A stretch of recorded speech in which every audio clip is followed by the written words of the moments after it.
বিসমিল্লাহির রহমানির রহিম। প্রিয় দর্শকবৃন্দ, আজ আমরা জানব সেই মহান ব্যক্তির জীবন সম্পর্কে যিনি ছিলেন সমগ্র মানবজাতির জন্য রহমত। তিনি হলেন হজরত মুহাম্মদ সাল্লাল্লাহু আলাইহি ওয়াসাল্লাম। তিনি জন্মগ্রহণ করেন মক্কাল কুরাইশ বংশে 570 খ্রিস্টাব্দে আমুল ফিল বছরে। পিতা ছিলেন আব্দুল্লাহ আর মাতা ছিলেন আমিনা।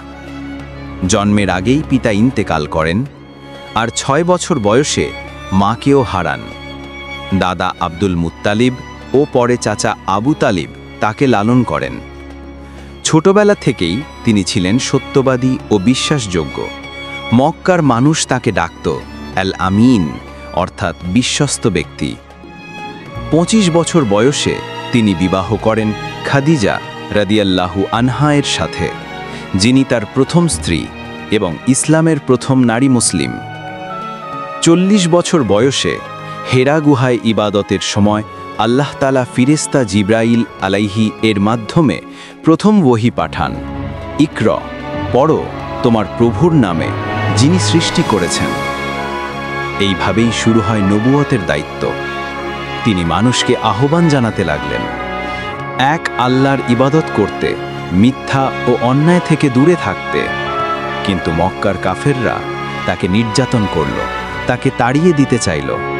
তবুও তিনি ধৈর্য ধরলেন, ক্ষমা করলেন আর দাওয়াত চালিয়ে যেতে লাগলেন। তারপর আল্লাহর হুকুমে তিনি ও তার সাহাবারা হিজরত করলেন মদিনায়। সেখানে প্রতিষ্ঠিত হল ইসলামী রাষ্ট্র। বদর, উহুদ, খন্দকের মতো যুদ্ধগুলোতে তিনি নেতৃত্ব দিলেন, ন্যায়ের পক্ষে, আল্লাহর সন্তুষ্টির জন্য। শেষ পর্যন্ত আল্লাহর সাহায্যে মক্কা বিজয় হল, কিন্তু নবী করিম সাল্লাল্লাহু আলাইহি ওয়াসাল্লাম প্রতিশোধ নিলেন না, বরং বললেন, আজ তোমাদের জন্য কোনো দোষারোপ নেই, তোমরা সবাই মুক্ত। তারপর তিনি বিদায় হজে মানুষকে এক মহান শিক্ষা দিলেন, হে মানুষ, তোমাদের রক্ত, সম্পদ ও সম্মান একে অপরের জন্য পবিত্র। নারীদের প্রতি সদ্ব্যবহার করো, নামাজ কায়েম করো, জাকাত দাও আর আল্লাহ ও তার রসুলের আনুগত্য করো। এই হজের পরপরই তার ইন্তেকাল হয় মদিনায় 63 বছর বয়সে 11 হিজরিতে। তিনি পৃথিবীকে শিখিয়ে গেছেন ভালোবাসা, ন্যায়, দয়া ও মানবতার পথ। তিনি বলেছেন, আমি তোমাদের মাঝে রেখে যাচ্ছি কুরআন ও আমার সুন্নাহ। যতদিন তোমরা এ দুটির উপর থাকবে, তোমরা কখনো পথভ্রষ্ট হবে না। আসুন আমরা সবাই তার দেখানো পথে চলি, তার শিক্ষা মেনে জীবন গড়ি।